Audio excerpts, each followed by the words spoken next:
This is a quick video just to show you my water cooling setup, and this is my first water cooling build, and it's with a Silverstone case, and this is an HTPC case, so it's not a vertical case, it's a kind of a home entertainment case. It's a really rigid case. It's one of the cheaper models from Silverstone, but it's still a great case. And yeah, it's I've used Antec cases before, and now I've switched to Silverstone cases. So I don't think this case is made for water cooling. So as you can see, I have the radiator is actually outside the case, and it's just kind of improvised on these brackets that are keeping it upright. And here's the radiator. I don't know if I can show it better, but there's the radiator. You can see there's one fan attached. With this particular radiator from Swiftech, you can attach two radiators, or two fans, but there's just one fan here. And it doesn't come with the fittings, so you have to buy the half-inch fittings, and for 3/4 inch diameter tubing. That's what I'm using. So I'll just go through the parts of the water cooling system. Here is the Swiftech pump, the Swiftech MCP 355 pump with 3/8 inch barbs. I recommend that size of tubing, 3/8 inner diameter, 5/8 outer diameter tubing, and I would, basically base your whole system and everything you order, all your fittings and all your gear, around that size of 3/8 inch inner diameter, 5/8 inch outer diameter tubing. Here you can see it. The type of tubing I got is Primo Chill, Primo Flex, and it's quite thick-walled tubing, which is really good. You don't want anything leaking into your system.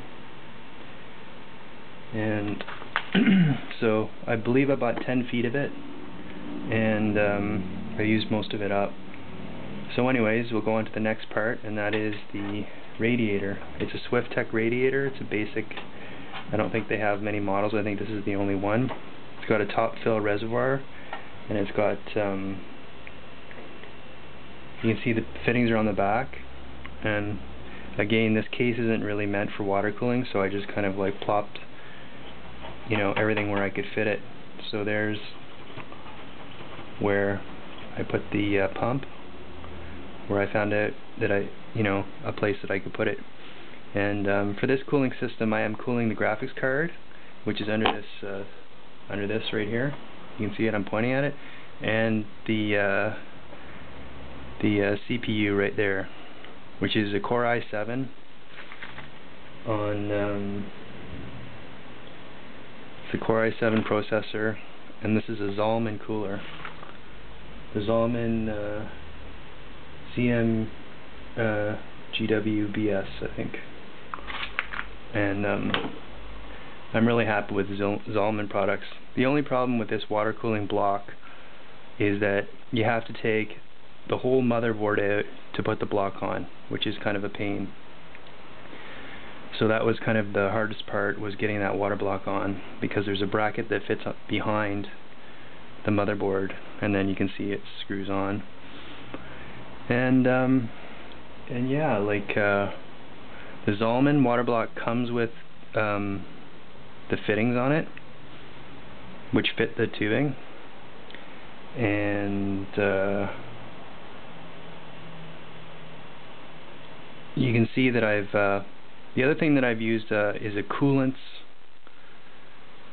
block that I got from an online company, which is Frozen CPU. And this Koolance block is not a custom fitted block. There's two types of blocks you can get for video graphics cards.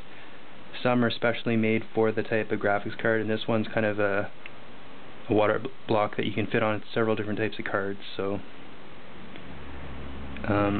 it's not custom to this card.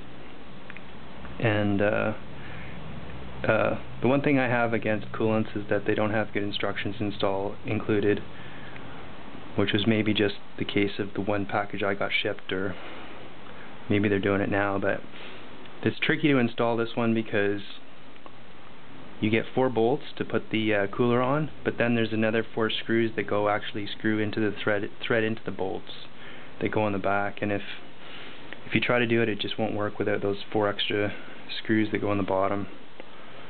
And just some quick things about water cooling. Maybe I'll have to do 2 videos, but when you're filling the reservoir the first time, it's pretty tricky. So just to use gravity with your installation, I would raise the reservoir up, fold it up here so it's higher, so the water flows down. And even it sounds really not practical, but just to get the water flowing, I even put my mouth on there and actually blew in to pressure the coolant to flow into the pump just to get it started. And you don't need a lot of coolant just to get it started, but just enough to get it to start to flow, and then you can top it up to the required amount afterwards. And the last thing I have to say is basically if you're not using a custom water block for your video cooler, you might have to, I don't think you can see them, but I have these little copper heat sinks that you can put on the RAM chips or whatever they are on the video card. And also you can see that I've added a couple of extra fans as well. But anyways, I'm really happy with this system. There's been no leaks in about 6 months, and the temperatures are, ranging from 20 to 30 degrees on my CPU on all the cores, and I don't know, it's I don't think I've ever hit past 50 degrees on my graphics card. So good luck if you decide to start to go with water cooling. And my system's also quite a bit quieter. So that's it.